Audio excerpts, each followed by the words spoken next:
మీ పక్షమున సాక్ష్యము చెప్పుచున్నాను.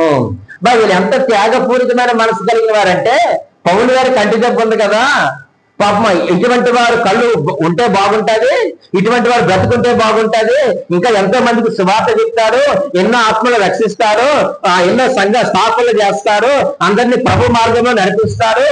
ఆయన కళ్ళు సరిగ్గా కనిపించడం లేదు కాబట్టి మన కళ్ళు పీకిచ్చేద్దామా?